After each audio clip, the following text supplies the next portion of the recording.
اعوذ باللہ من الشیطان الرجیم بسم اللہ الرحمن الرحیم الحمدللہ رب العالمین الحمدللہ الذی ہدانا لہذا وما كنا لنهتدي لولا ان هدانا الله لقد جاءت رسل ربنا بالحق رب اشرح لي صدري ويسر لي امري واحلل عقدة من لساني يفقهوا قولي الصلاة والسلام والتحية والإكرام على مولانا مولى الثقلين جد الحسنين أبي القاسم محمد اللهم صل على محمد وعلى أهل بيته الطيبين الطاهرين المعصومين المنتجبين المنتخبين أما بعد فقد قال الحكيم في قرآن الكريم وهو أصدق الصادقين بسم الله الرحمن الرحيم وجعلنا منهم أئمة يهدون بأمرنا لما صبروا وكانوا بآياتنا يوقنون درود پڑھیں محمد وآل محمد اللهم صل على محمد وآل محمد بر محمد وآل محمد صلوات اللہم صلی علی محمد وآل محمد۔ میں سب سے پہلے آپ تمام حاضرین گرامی کے خدمت اقدس میں جو لائیو ہے اور جو ان لائیو ہے سب کے خدمت میں اور اسی طرح جو اساتذہ کرام یہاں پر تشریف رکھتے ہیں سب کے خدمت اقدس میں مبارکبادی اور ہدیہ تبریک عرض کرتا ہوں۔ عزیزان محترم، آج جو رات ہے وہ خوشیوں کی رات ہے، اس لیے کہ آج امام حسین علیہ السلام خوش ہیں، آج علی المرتضیٰ خوش ہیں، آج جناب زینب اولیاء خوش ہیں، اہل بیت علیہ السلام آج اس فرزند کے انتظار میں ہے اور اس فرزند کی زیارت کر کے سب خوش ہو رہے ہیں، اور انہی کی خوشیوں میں ہم اپنے خوشی کو شامل کر کے ان کے دعاؤں کا طلبگار ہیں۔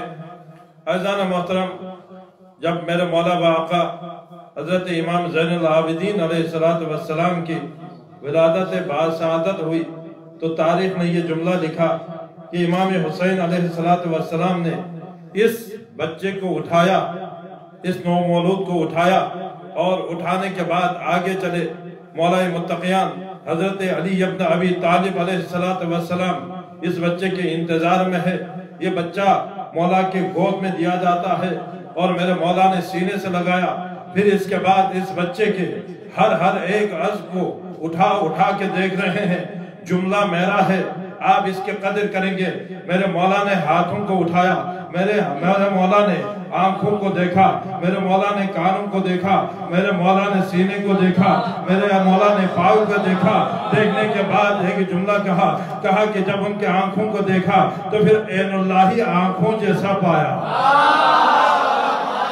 جب ان کے آنکھ کو دیکھا تو عین اللہ آنکھ جیسا لگا، اور ان کے ہاتھوں کو دیکھا تو ید اللہ ہاتھ لگا، جب ان کے سینے کو دیکھا تو جنب اللہ سینہ لگا، اور جب کان کو دیکھا اذن اللہ اذن پایا۔ تو ایک دفعہ علی اٹھے اور اٹھنے کے بعد یہ جملہ کہہ دیا، کہا کہ انت علی، لہذا تیرا ہاتھ تمام عضو علی جیسا ہے، تو ہی علی ہے۔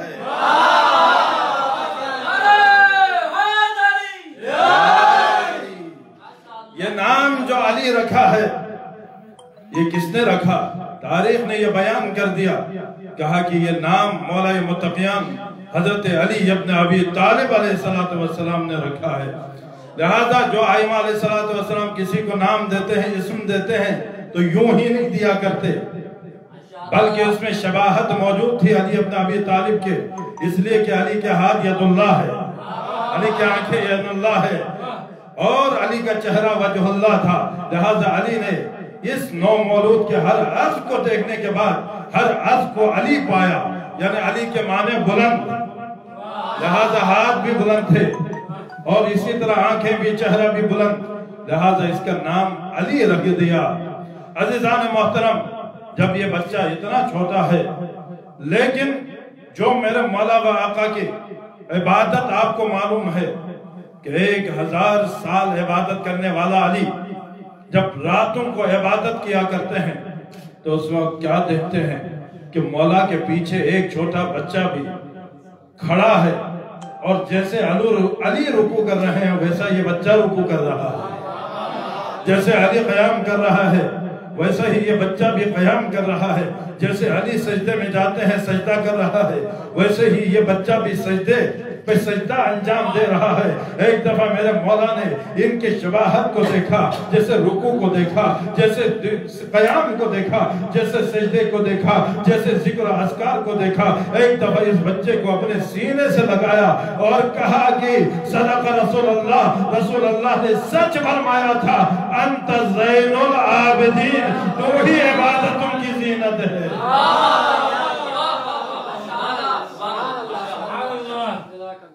جیسا کہ تاریخ میں اور اسی طرح احادیث کی کتابوں میں القطرہ من فضائل اہل بیت میں یہ روایت موجود ہے، ایک دفعہ تمام خلق خدا محشر کے میدان میں سب پسب ہوں گے، سب کی نظریں جھکی ہوئی اور زبان بند، سر جھکائے ہوئے جب کھڑے ہوں گے، فرشتے بھی اللہ کے حکم سے خاموش اور لرز رہے ہوں گے، تو اس وقت عرش اعظم کی طرف سے ایک آواز آئے گی، این الزین العابدین، عابدوں کی زینت کہاں پر ہے؟ تو اس وقت کیا ہے، اللہ کے رسول نے ارشاد فرمایا، القطرہ من فضائل اہل بیت میں یہ روایت موجود ہے، ایک دفعہ میرے رسول ارشاد فرماتے ہیں کہ انی راہ، جیسا کہ میں دیکھ رہا ہوں میرا بیٹا زین العابدین، میرا بیٹا علی ابن الحسین ان تمام مجمع میں سے اٹھے گا اور خرامہ عرش اعظم کی طرف چلتا ہوا نظر آئے گا۔ دنیا والے کہیں گے، جب سر اٹھائیں گے تو کیا دیکھیں گے؟ علی ابن الحسین کو دیکھیں گے، اور سب کہیں گے ھذا زین العابدین، یہ ہے عابدوں کی زینت، یہ ہے عابدوں کی زینت۔ لیکن عجیب بات ہے، 1000 سجدہ انجام دینے والے علی ابن ابی طالب کو یہ لقب نہیں ملا کہ زین العابدین ہے۔ ہاں لقب ہے لیکن معروف نہیں ہے، لیکن مشہور نہیں ہے۔ جسے علی کہتے کہ عابدوں کی زینت ہے تو یہ کون ہے؟ یہ امام زین العابدین ہے۔ عزیزان محترم، آپ دیکھتے ہیں کہ مولا کائنات کی عبادت کتنی ہے۔ جب امام زین العابدین نے سجدے پہ سجدے کیے اور اتنی عبادتیں کی، آپ کے جو دوست احباب ہیں، جو قریبی دوست ہیں، احباب ہیں، بیٹے ہیں، انہوں نے ایک دفعہ ہاتھ جوڑ کے کہا ہے مولا واقع آپ نحیف ہو چکے ہیں، کمزور ہو چکے ہیں، لہذا آپ عبادتوں پہ عبادت کیے جا رہے ہیں، ہمیں خطرہ ہے کہ کہیں آپ بیمار نہ ہو جائیں، لہذا اپنے عبادت کو کم کیجئے۔ میرے مولا نے ارشاد فرمایا کہ وہ صحیفہ، اتنی صحیفہ تو علی کے صحیفہ مجھے دیا جائے۔ جب میرے مولا کو دیا گیا تو آپ نے چند صفحے اس صحیفے سے پڑھے، اور پڑھنے کے بعد اس صحیفے کو بند کر کے کہا کون ایسا پیدا ہوا ہے جو علی کی عبادت کو انجام دے؟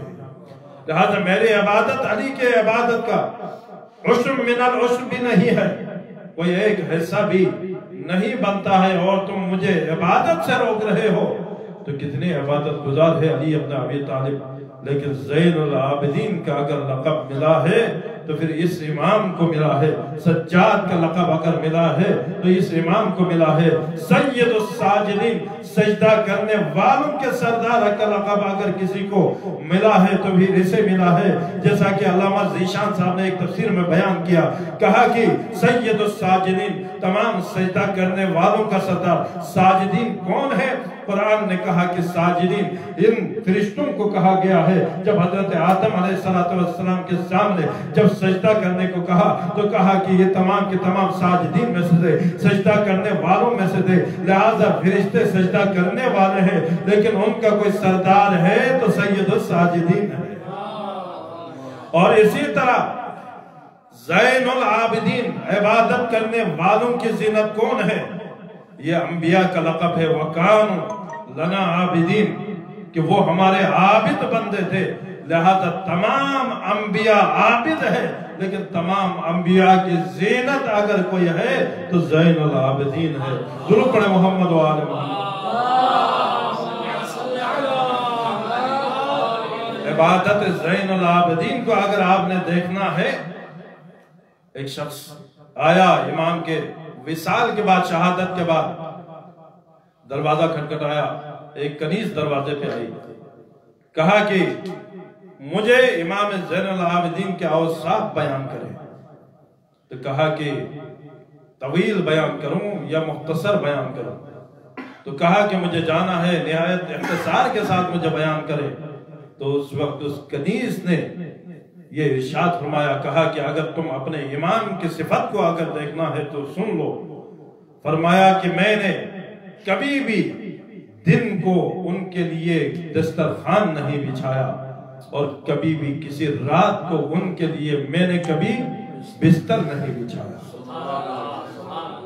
یہ کنیز بھی فصاحت و بلاغت کے اس منزل پر ہے، آپ جناب زہرا پر اس کے در پہ آئے ہوئے کنیز فضہ کے واقعات کو سنتے جائیں، اور اسی آئینے میں امام زین العابدین کے گھر میں رہنے والے کنیزوں اور غلام کا اندازہ کرتے جائیں۔ اگر جناب فضہ آتی ہے تو اپنی تمام عمر قرآن کے بغیر کوئی کلام نہیں کرتا ہے۔ تو یہ کنیز بھی فصاحت و بلاغت کی کس منزل پر ہے؟ 2 جملے میں امام کے پورے زندگی کو بیان کر دیا کہ وہ کتنے بڑے عابد ہیں۔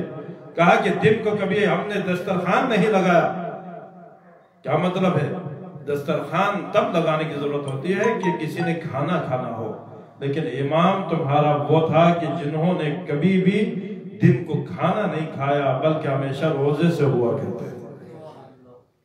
رات کو بستر اسے ضرورت پڑتی ہے جو رات کو سو جائے، آرام کرے، لیکن تمہارا امام وہ تھا کہ جو کبھی بھی رات کو سوتے نہیں تھے، اس لیے بستر لگانے کی ضرورت نہیں ہوتی تھی۔ پس کیا ہے؟ کہا کہ صائم النہار اور قائم اللیل، دنوں کو روزہ رکھنے والا اور راتوں کا عبادت کرنے والا یہ امام ہے۔ ایک دفعہ مل کے درود پڑھیں محمد و آل محمد پر۔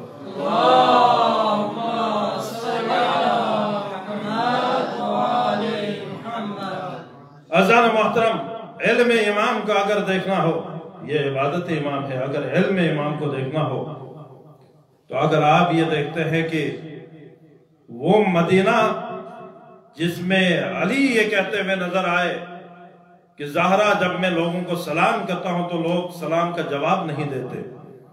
امام حسین کا دور وہ تھا، ایک شخص آیا، ابن عمر بھی بیٹھا ہوا ہے، اس نے مسئلہ پوچھا، ابن عمر سر کھجانے لگا کیونکہ سوال کا جواب نہیں آتا تھا۔ امام حسین نے اس کا جواب دیا تو اس ملعون نے یہ کہا کہ آپ سے تو ہم نے کبھی پوچھا ہی نہیں ہے، ہم نے تو فقیہ مدینہ سے پوچھا ہے۔ یعنی امام حسین نے جو جواب دیا اس نے نہیں لیا، ابن عمر کے جواب کا انتظار کر رہا ہے۔ تو یہ کیسے ہوا کہ علی سے کوئی سلام کرنے والا نہ ہو، امام حسین جواب دے تو جواب کو لینے والا کوئی نہ ہو؟ لیکن آپ یہ بھی کہتے ہیں کہ جب امام جعفر صادق علیہ السلام اللہم صلی اللہ، جب چھٹے امام کا دور آتا ہے تو 4000 ریگولر پڑھنے والے اسٹوڈنٹ کہاں سے آتے ہیں؟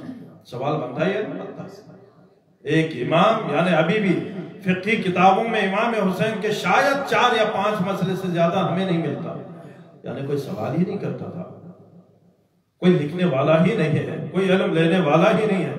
تو یہ ایک دم سے کیسے انقلاب آیا کہ ایک دم سے 4000 اسٹوڈنٹ آپ کے پاس ریگولر پڑھنے والے ہیں، 5ویں امام کے پاس ریگولر پڑھنے والے موجود ہیں؟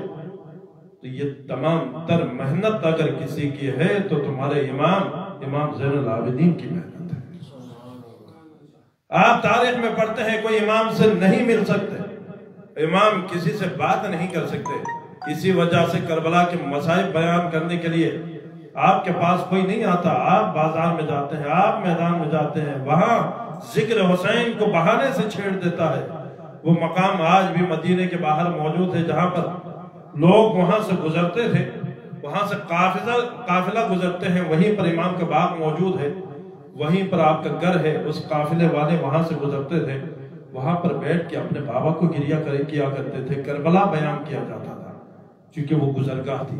اسی طرح راوی یہ کہتا ہے کہ رات کے وقت چونکہ کاروان لے کے چلتا تھا، جب امام کے گھر کے قریب پہنچ جاتے ہیں تو امام کے قرآن کی تلاوت اتنی حزین آواز میں ہوتی تھی، اونٹ آگے چل نہیں پاتے تھے ساری. جب فجر کے وقت کے قریب آ جاتے ہیں تو اونٹ کے قطاروں کے قطاریں وہاں پر بیٹھے ہوئے امام کی تلاوت سن رہے ہوتے ہیں. اور کہا جاتا ہے کہ امام کی تلاوت سن کے لوگ بے ہوش ہو جایا کرتے تھے. اس طرح قرآن کی تلاوت، لہذا وہاں پر بیٹھ کر آپ کربلا سنا رہے ہیں لیکن کوئی آپ کے پاس آ نہیں سکتا. قبلہ صاحب تشریف رکھتے ہیں، تصدیق کریں گے، جو آپ کے چاہنے والے ہیں وہ کبھی گھی بیچنے والے بن کر، کبھی خرما بیچنے والے بن کر ان محلات کی طرف جاتے ہیں، جا کے امام سے قصف و فیض کرتے ہیں. کوئی امام سے مل نہیں سکتا. تو امام نے کیا محنت کی؟ جواب یہ ہے جناب علی، تاریخوں میں یہ آیا ہے کہ میرے مولا و آقا بازار میں جاتے ہیں اور جانے کے بعد وہاں سے ہر سال کم سے کم 100 کنیز و غلام خریدتے ہیں. 100 سے زیادہ ہر دفعہ ایسا ہے کہ 100 کے تعداد میں، سینکڑوں کی تعداد میں غلام و کنیزیں جو بازار میں بکنے کے لیے آئے ہوتے ہیں ان کو خریدتے ہیں. 1 سال تک ان کی تربیت کیا کرتے ہیں اور غلام و کنیز کو معرفت دین سے آشنا کراتے ہیں. وہ کہاں سے آئے ہوئے ہیں؟ کوئی ترک سے آیا ہوا ہے، کوئی حبش کا ہے، کوئی جو ہے ہندوستان کا ہے، کوئی جو ہے غیر عرب سے آئے ہوئے. وہ تمام غلام و کنیزوں کو آپ تعلیم و تربیت کرتے ہیں. اور آپ اندازہ لگائیں اگر کئی سال گزرنے کے بعد آپ عالم بن جاتے ہیں تو امام سے بالمشافہ اور امام کے دسترخوان پہ کھاتے ہوئے، امام کے ساتھ رہتے ہوئے، دن اور رات امام کے سامنے گزرے تو وہ کتنے بڑے عالم ہوں گے. 1 سال تربیت کرنے کے بعد ایک فارغ و تحصیل کا وقت معین ہے. جب ماہ رمضان کے عید آتے ہیں تو اس وقت آپ ان سب کو ہدایہ عنایت کرتے ہیں. کسی کو اشرفیوں کی تھیلی دے کے کہتے ہیں کہ جاؤ، تم اپنے گھر جانا چاہتے ہو، اپنے علاقے میں جانا چاہتے ہو تو چلے جاؤ. کسی کو اپنے باغات میں سے عنایت کر دیتے تھے. جیسا کہ روایت میں موجود ہے کہ ایک غلام ایسا تھا، جب آپ باغ میں گئے تو کیا دیکھا کہ ایک غلام ہے، کھانے کا وقت ہو چکا ہے، ایک لقمہ خود کھاتا ہے، سامنے ایک کتا بیٹھا ہوا ہے، ایک لقمہ اسے کھلا رہا ہے. تربیت کرے تو ایسے. تو مولا نے دیکھا کہ ایک لقمہ خود کھا رہا ہے، ایک لقمہ کتے کو کھلا رہا ہے. اس وقت مولا نے کہا کہ یہ کھانا تیرا تھا، ایک بندے کا کھانا ہے، تم نے اپنے کھانے میں اس کتے کو بھی شامل کر دیا. تو کہا کہ مولا و آقا یہ بھی میری طرح ایک مخلوق ہے جو مجھے میری طرف دیکھ رہا تھا، مجھے یہ حیا محسوس ہوئی، میں تو کھاتا رہوں، یہ مخلوق بھوکا رہے، لہذا مجھے حیا مانی ہو گئی، اس لیے ایک لقمہ خود کھا رہا ہوں، ایک لقمہ اسے کھلا رہا ہوں. ایک دفعہ میرے مولا نے کہا تیری سخاوت کی وجہ سے یہ باغ میں نے تجھے بخش دیا ہے، لہذا تجھے بھی آزاد کر دیا. یہ وہ مولا و آقا ہے کہ جنہوں نے اپنے باغات اپنے غلاموں میں تقسیم کر دیا، اپنے مال و زر میں سے ان کو دے کے اپنے علاقوں میں بھیجا.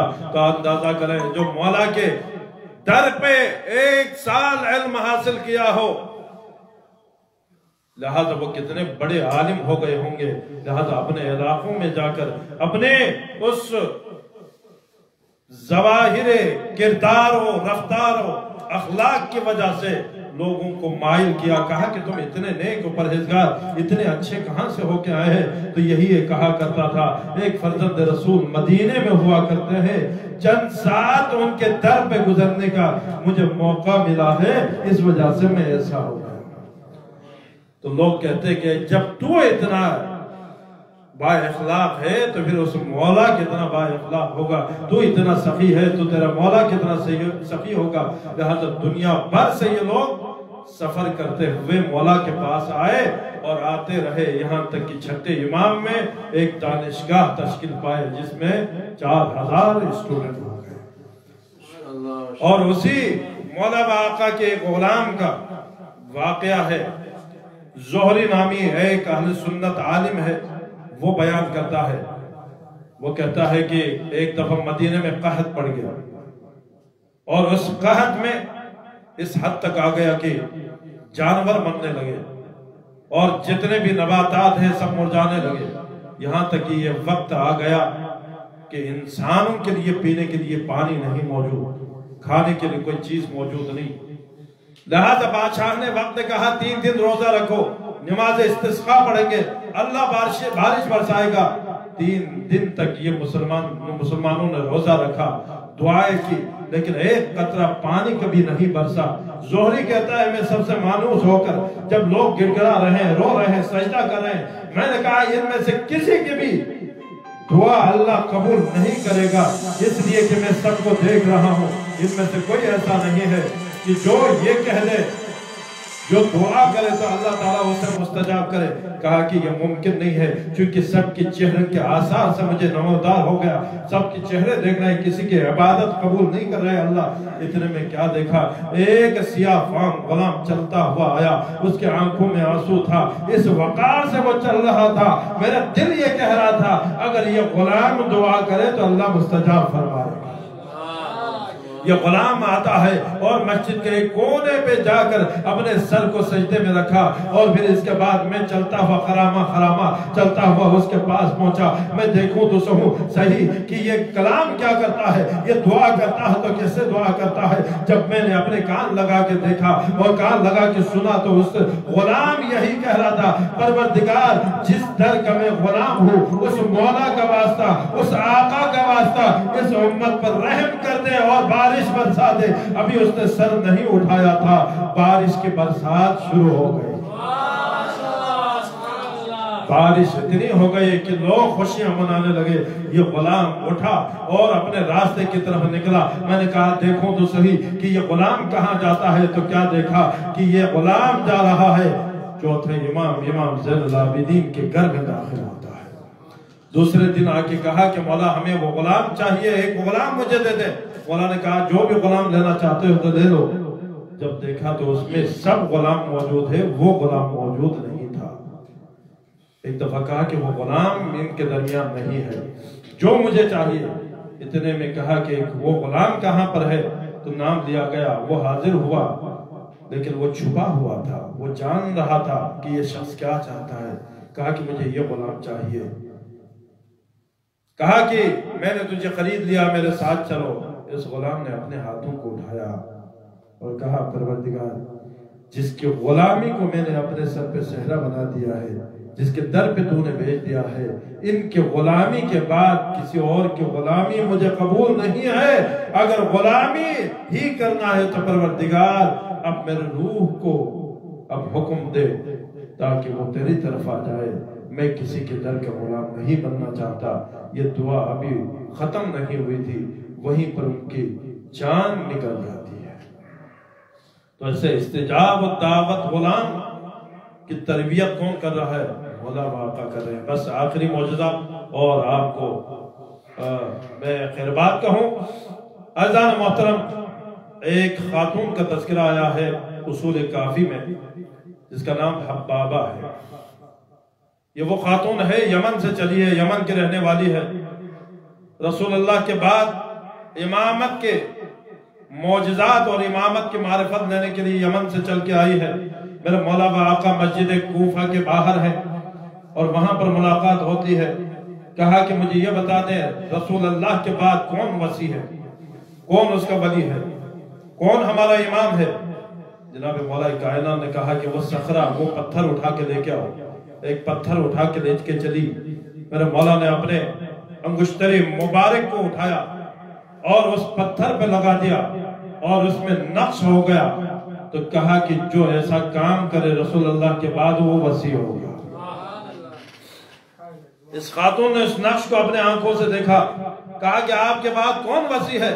کہا کہ جو ایسا کام کرے وہ وصی ہوگا، وہ میرا وصی ہوگا، وہ تیرا امام ہوگا۔ تو وہ اہل بیت کے گھر کی طرف چلی، امام حسن و حسین کو گھر میں پایا اور امام حسن کے سامنے اس پتھر کو پیش کیا اور کہا کہ مولا کائنات کے بعد آپ میں سے کون وصی ہے؟ تو ایک دفعہ مولا نے کہا کہ وہ پتھر جو میرے بابا نے دی ہے وہ پتھر مجھے دے دو۔ وہ پتھر لے دیا، اس پر اپنے انگشتری کا نقش ڈال دیا اور کہا کہ جو ایسا کرے وہ اس کا وصی ہے۔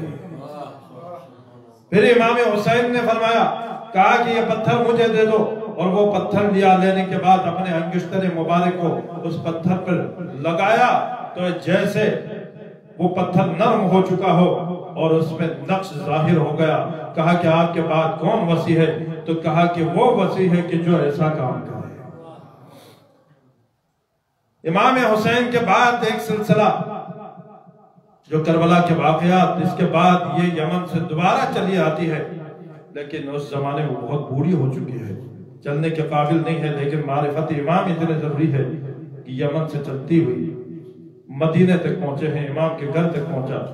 اور امام ایک عبادت کے بعد ایک، نماز کے بعد دوسری نماز، ایک عبادت کے بعد دوسری عبادت، ایک سجدے کے بعد دوسرا سجدہ کر رہا. لیکن یہ خاتون کافی دیر تک بیٹھی رہی ہے. پھر اس کے بعد چونکہ اب بوڑھی ہو چکی ہے، بیٹھا نہیں جاتا. ایک دفعہ یہ کہہ کے اٹھی کہ شاید میرے قسمت میں وقت کے امام کی معرفت تحریر نہیں ہے، اب میں چلتی ہوں، اب بیٹھا نہیں جاتا. اب یہ عورت آگے چلنے لگی. میرے مولا آقا نے ایک دفعہ اسے رکنے کا اشارہ کیا. اس وقت یہ خاتون متوجہ ہو گئی اور وہاں پر رکی. امام نے ایک دفعہ اسے اشارہ کرنا تھا، یہ عورت پلٹی. یہ عورت در حقیقت نہیں پلٹی بلکہ اس کی جوانی پلٹ گئی. اب امام نے جو اپنے انگلیوں کا اشارہ کر رہے ہیں، خمیدہ کمر ہے لہذا وہ کمر سیدھی ہوتی چلی گئی. بالوں میں چاندنی تھی، واللیل کی سیاہی آتی چلی گئی. اور جو ضعیفی وہ کمزوری تھی، ایک دفعہ اشارے سے شباب اور جوانی آتی چلی گئی. تو میں کہوں کہ مولا آقا آپ کے ایک اشارے میں اتنا کمال ہے تو آپ کی دعاؤں میں کتنا اثر ہو. ہاں ہمیں انکار نہیں ہے اس وجہ سے کہ آپ ان کا پوتا ہے جن کا ایک اشارے سے ڈوبا ہوا سورج پلٹ آتا ہے. لہذا یہ خاتون یہ کہتی ہے کہ مجھے امامت کی سند دے دے. کون وسیع ہے؟ تو کہا کہ وہ جو انگشتری، وہ جو پتھر میرے بابا نے تجھے دیا ہے لے کے آ جائے تاکہ میں اس پر اپنا مہر ثبت کروں. اور اپنے انگشتری مبارک کے مہر ثبت کر کے اسے دے کر بتا دیا جو ایسا کرے وہ وسیع ہوگا. اور یہی خاتون چلتی ہوئی. اور پھر اس کے بعد میرے مولا آقا نے کہا کہ دیکھو میں نے تجھے ایسا بنا دیا ہے اللہ سے دعا کر کے کہ آپ 18 سال کی ہو گئی ہو. 18 سال کی کر کے کہا کہ میں نے تمہارے 30 سال میں عمر کا اضافہ پروردگار عالم سے طلب کیا ہے. لہذا 30 سال اللہ نے تجھے عطا کر دی ہے، جاؤ دوبارہ سے جیو، دوبارہ سے جوانی کی زندگی جیو. اور جب امام رضا علیہ السلام کی خدمت میں دوبارہ یہ خاتون ضعیفہ ہو کے پہنچی ہے. کتنے دور امام کو دیکھا ہے، اللہ کتنے خوش قسمت یہ ایماندار خاتون ہے. جب امام رضا کے پاس پہنچے پھر بوڑھی ہو چکی ہے. میرے مولا آقا نے کہا کیا چاہتی ہو؟ کہا کہ امامت کے ثبوت دے. تو کہا کہ وہ صخرہ مجھے دے. صخرہ دیا. آپ نے انگشتری مبارک سے اس پر مہر لگا دیا. پھر اس خاتون سے پوچھا بتاؤ کیا تمہارے دل میں ابھی بھی جوانی کی امید ہے؟ کیا تم دوبارہ سے جوان ہونا چاہتی ہو؟ لہذا اس در پہ آئی ہو، لہذا اگر چاہوں تو ہم دوبارہ سے تمہاری زندگی پلٹ دے. تو اس وقت اس خاتون نے کہا یہ معجزہ ہم نے دیکھ دیا ہے، بس مولا آقا اب زیادہ دیر اس دنیا میں نہیں چاہتا، بس ایک کفن دے دیجئے. اب اس عالم میں جا کے میں وہ تمام اماموں کی زیارت کروں اور وہاں پر جنت میں جا کر آپ کی زیارت کروں.